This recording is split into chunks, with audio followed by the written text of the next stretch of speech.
All right, this question is going over 8.5 day 1, question number 9. So we got to find the sum and we need a common denominator. So sometimes you can just kind of tell what'll make it a common denominator, but if you can't, I encourage you to think of this denominator as x times y times y. And this one is just 4 times x times y. And so what hopefully you realize is that the denominator that'll match is we have to use everything from both existing denominators. So we're going to need a 4, a single x, and then 2 y's.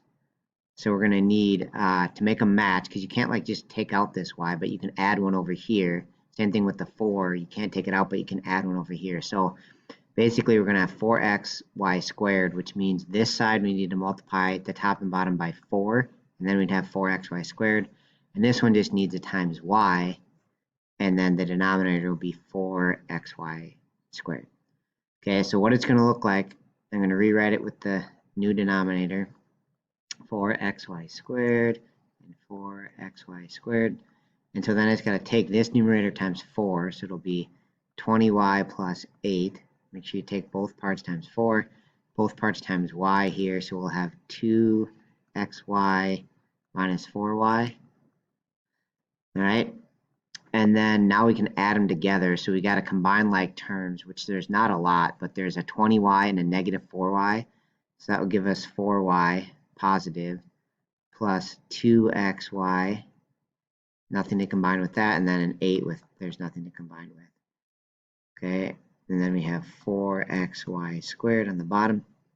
Okay, and now this part gets a little bit tricky, but all of these things divide by 2. So really we can like factor out a 2 and then cancel them. So the easy way is just divide them all by 2, which I think will give us, if we divide them all by 2, see, is that even an answer choice?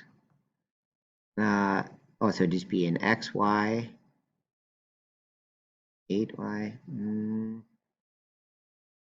Oh shoot, I messed this up. This should have been 16y here.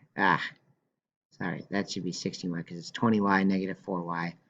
Okay, so then if we divide them all by 2, we would get 8y, an xy, and a 4 over 2xy squared. So I think it's going to be this one. Right, and if you want to see the actual math of it, basically if you pull out a 2, you'd have 2, 8y, xy, and 4.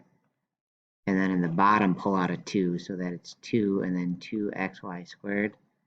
And the point of that is these 2's now cancel. So we have, like we said before, 8y, xy, and 4 over 2xy squared. So letter C is going to be the right answer. All right. Thanks for watching.